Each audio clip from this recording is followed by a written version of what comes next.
Space travel really captures the imagination, doesn't it? Yeah. That drive to explore the unknown, to push the boundaries of what's possible. Yeah, absolutely. It's that inherent curiosity. Today, we're diving into a situation that really highlights the complexities, Hmm. and let's face it, the risks involved in space exploration. We're talking about Indian-American astronaut Sunita Williams and her, how should I about it, her extended stay aboard the International Space Station, the ISS. Yeah. What was supposed to be a routine 8-day mission has turned into, well, an unplanned stay of at least 6 months, maybe even longer, possibly stretching into February 2025. Right. It really makes you think about all the things that can go wrong when you're hundreds of miles above Earth. It definitely underscores the challenges. For all our advancements, space travel is still in this experimental phase. Every mission is pushing the boundaries further. So what happened? What exactly caused this delay, and how is Sunita holding up being in space for so long? Well, let's go back to the beginning. Sunita Williams and fellow astronaut Butch Wilmore launched aboard Boeing's Starliner spacecraft on June 5th, 2024. It was a test mission, a crucial one for Boeing. They were trying to prove that the Starliner was ready to regularly ferry astronauts to and from the ISS. Yeah, this wasn't a completely new spacecraft, right? There had been other test flights leading up to this, Exactly. and it seemed like everything was on track. Yeah, initially. But almost immediately after launch, the Starliner started experiencing some serious technical issues. What kind of issue? They detected count them, five separate helium leaks in the service module. That's the part of the spacecraft responsible for propulsion, for life support, basically keeping the astronauts alive and the spacecraft moving. 5 leaks, that's a lot. How does something like that even happen? Were there signs that were missed during testing? Well, that's what Boeing engineers are trying to figure out. Early investigations suggest maybe a connection to the repeated use of the thrusters. But the exact causes, it's still under investigation. I'd imagine that's got to be pretty unnerving, being on board a spacecraft and knowing there are helium leaks. Oh, absolutely. And it's not just the leaks. On top of that, several of the maneuvering thrusters malfunctioned. The thrusters. That doesn't sound good. No, not at all. These are vital for controlling the spacecraft's movement, docking, maneuvering. Like that. Any issues with them could have serious consequences. And then there was the propellant valve malfunction, right? Oh, yeah, that was a big one. Right. One of the propellant valves didn't close properly. It's a critical component for controlling the flow of fuel to the engines. So if it fails during re-entry? Yeah, it could be catastrophic. Wow. But they caught that one early, right? Thankfully, yes. They identified and managed the valve issue while the Starliner was still docked at the ISS. But it definitely, underscores the fact that even a small malfunction can have huge repercussions in space. Absolutely. It makes you realize how vulnerable you are up there. Yeah. But let's talk about Sunita and Butch. I mean, being stranded on the ISS wasn't exactly part of the plan. What kind of impact has this unplanned extended stay had on them? Well, it's turned into a real-life experiment, in a way, on the long-term effects of space travel on the human body. Early images of Sunita have shown some noticeable weight loss. Weight loss. Is that common for astronauts on longer missions? It's a known issue, yeah. What causes it? Well, you have to remember they're living in microgravity, near weightlessness. Right. It affects the way the body, absorbs nutrients, metabolizes food. So it makes it harder to keep their weight up. Exactly. But it's not just about the numbers on a scale, though. What do you mean? There are other health concerns that come with prolonged exposure to microgravity. Like what? Well, muscle and bone loss, fluid shifts in the body, potential problems with vision. Really? Wow. Yeah. To try and counteract these effects, astronauts on the ISS, they have to, do these rigorous daily exercise routines. I've seen videos of that. It looks intense. It is. But even with those measures, the longer someone stays in microgravity, the greater the potential health risks become. So it's kind of a race against time, right? They're trying to fix the Starliner down here, but Sunita and Butch are up there facing these increasing health challenges. It's a pretty stark reminder of how fragile we are, how our bodies aren't really meant for that environment. It definitely puts things in perspective. It really puts a spotlight on, the unique challenges of long-duration space travel. Yeah, absolutely. Yeah. And while we're talking about the impact on the astronauts themselves, we also have to think about the impact on the ISS itself, right? having 2 extra people on board for an extended period, that's got to put a strain on resources.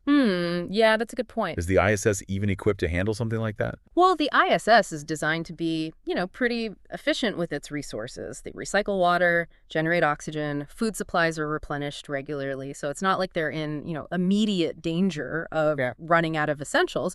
But this situation has definitely prompted NASA to, reassess their resupply schedules and make some adjustments to accommodate this extended stay. It makes you wonder about the long-term psychological effects on the astronauts, too, right? Yeah. Being in that kind of isolation for so long. Oh, for sure.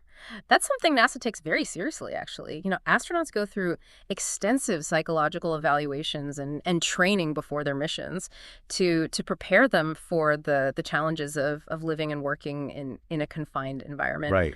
Far away from their families, their support systems.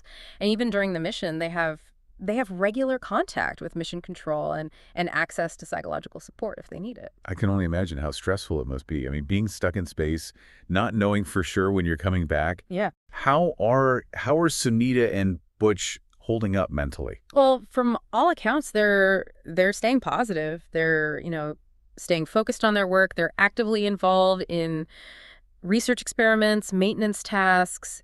They're even doing some educational outreach. Wow.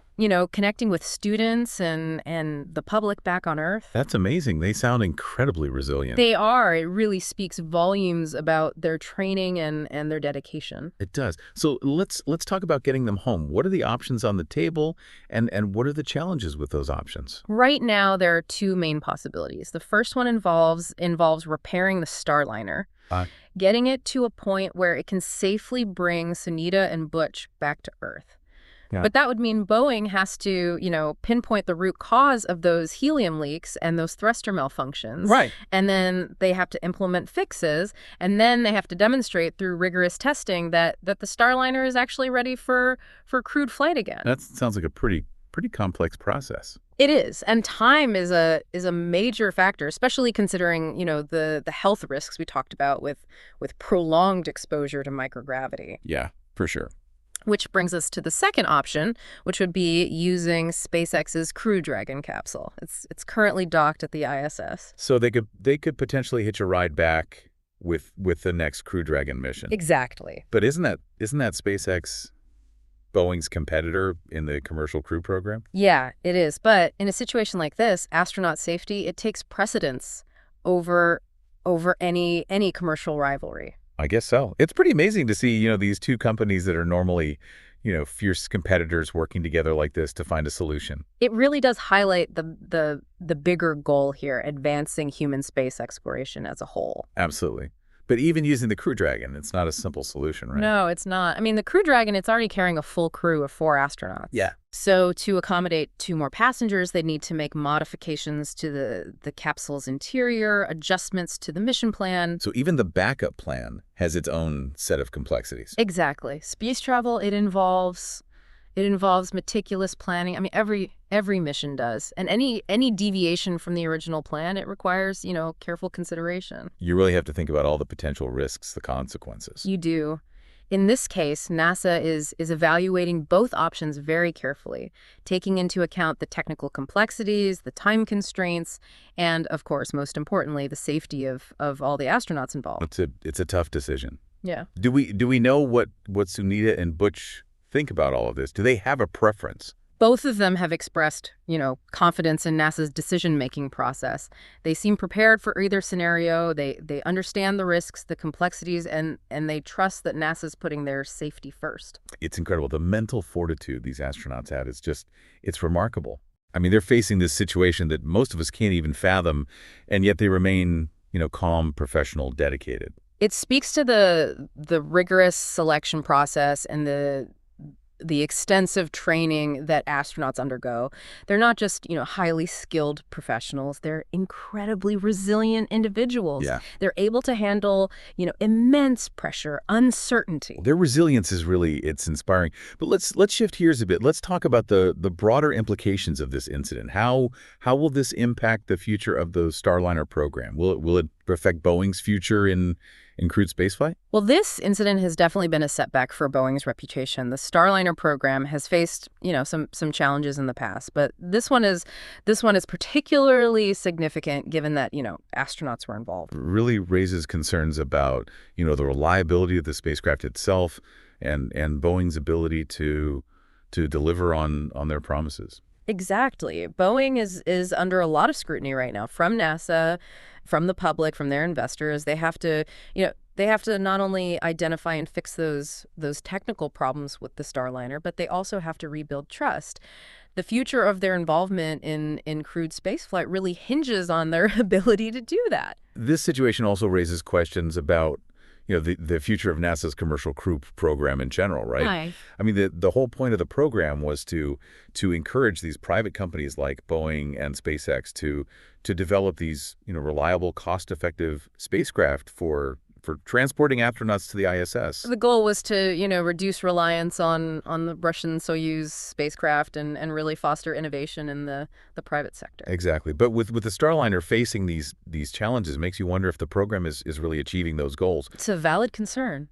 Is it possible that this could lead to a reassessment of the program, maybe even a shift back towards more government-led initiatives for human spaceflight? It's certainly possible. I mean, this incident has exposed some vulnerabilities in the commercial crew model. It has highlighted the risks associated with relying on private companies to develop this critical spaceflight technology. What's interesting is that despite the competition, we've also seen the potential for collaboration between these companies in space. Yeah. I mean, the fact that SpaceX is willing to step in and help bring Sunita and Butch home, it's a testament to that. Absolutely. It's a good reminder that, while competition can drive innovation, collaboration is essential when it comes to the safety and the advancement of human space exploration as a whole. It seems like we're at this crossroads, this turning point.